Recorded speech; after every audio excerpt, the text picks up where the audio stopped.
Mr. Kelly, who's going to push back among the banking community?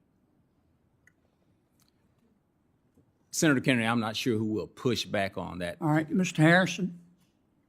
I think there's some smaller banks that will feel they don't need it. Their deposit accounts aren't that large, and they would be, not as willing to do that. I think some of the banks that currently have coverage for free will likely push back. Some of the what? Some larger of the banks banks that have implicit coverage Some of the larger for banks? free. Generally, the larger. Some of the larger banks? That is correct. So you think the larger banks will oppose it? I don't think they'll support it. I don't know if they will oppose it. What just happened in the Senate? Senator Kennedy went head-to-head with a top general, and the exchange pulled back the curtain on what diversity, equity, and inclusion really mean in America today. Stay with me, because this is one of the most direct conversations you'll hear on this controversial issue. Before we dive in, make sure you smash that subscribe button so you don't miss more updates like this one. Senator Kennedy. Mr. Rice, you think we ought to raise the deposit limit to $20 million, right? And that's for payroll accounts, sir. Yes. And Mr. Harrison, you agree with that? I think that'd be helpful, yes, Senator. Mr. Kelly, how about you? The recommendations we put forth, Senator Kennedy. Just give me a number if you would. I don't have a number. Our recommendation is it needs to be studied and empirically based. Okay. Mr. Podsiadly? Yes. Yeah, thank you, sir.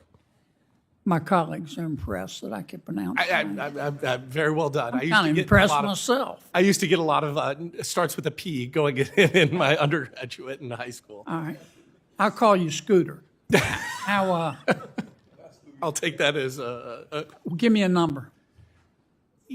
I would agree with Mr. Kelly that it needs to be empirically based, and Come on, guys. I know it ought to be empirically based. Okay, well, I'll say this. The one concern You that I used do to work have, at FDIC. Give me a number. yeah, well, the one concern I have is some institution loading up on a significant number of $20 million deposits that then ultimately. So if you don't like 20, give me a number.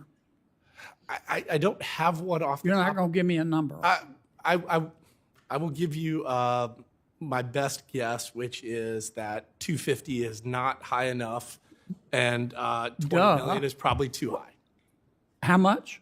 I said 20 million is probably too high. Okay. Because I worry about. Let's suppose we go to 20 million. Yeah. Banks are going to pay this through assessments, right? Yes, correct. Risk-based. Okay. Mr.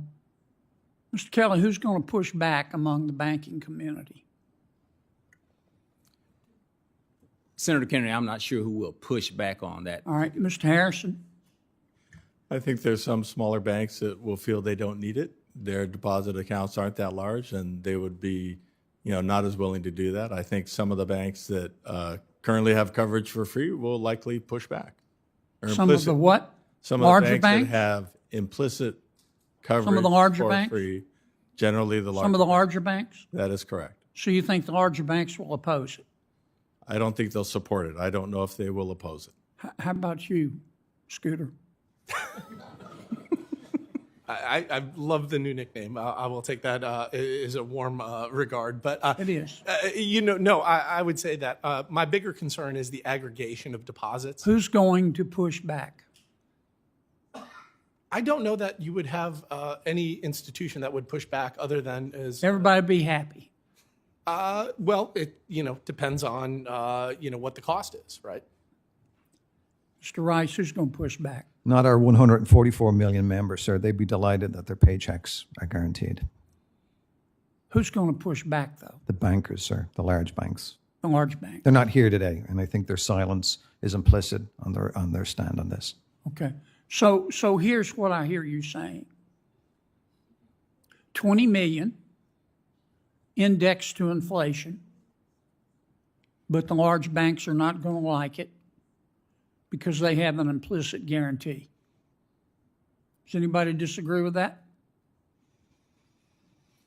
Does anybody disagree? I certainly don't with Senator Warren's assessment that the big banks don't have to worry about it because they're going to be bailed out.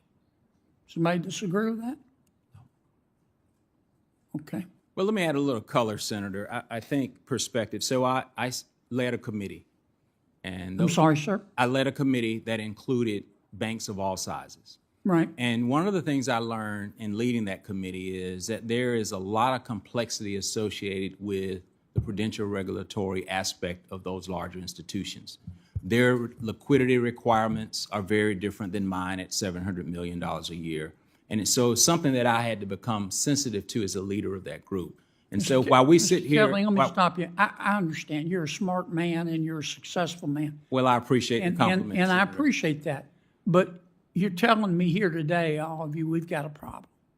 And Correct. we're not going to, this isn't directed toward you, sir, but we're not going to solve this problem by pondering our navels. We're going to have to come up with a number and index it to inflation. Taxpayers won't pay, the banks will pay. And then find out who's going to push back and why. I mean, that's the challenge. I understand the difficulty and the nuances and the trade-offs. I get all that. Thank you.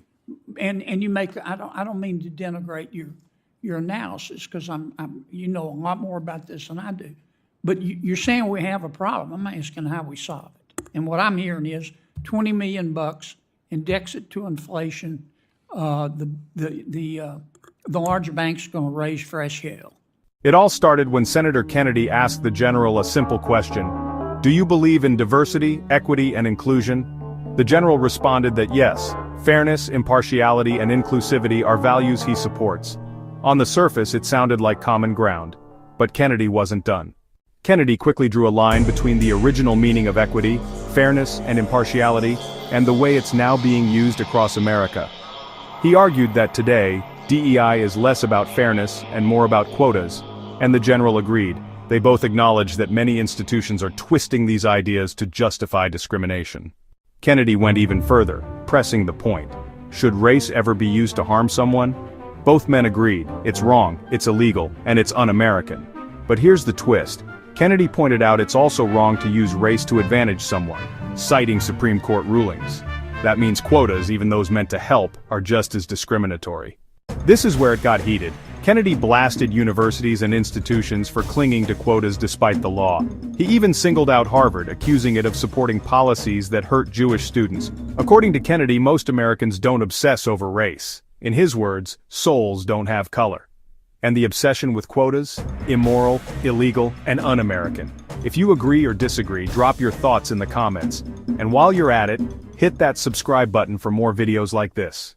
The general didn't back down. He reaffirmed the government's commitment to equal opportunity and highlighted real progress in fighting antisemitism on campuses. He assured Kennedy that the fight against quotas and discrimination is being taken seriously, especially in his first 100 days of work. So what do we have here? A rare moment of agreement, both sides acknowledging that quotas, no matter how they're dressed up, cross the line. Kennedy called them un-American, and the general pledged action. This debate is far from over, but one thing is clear: the conversation around DEI is changing. If you found this breakdown helpful, don't forget to like, share, and subscribe. More eye-opening debates and political showdowns are coming your way. Thanks for watching, and I'll see you in the next one.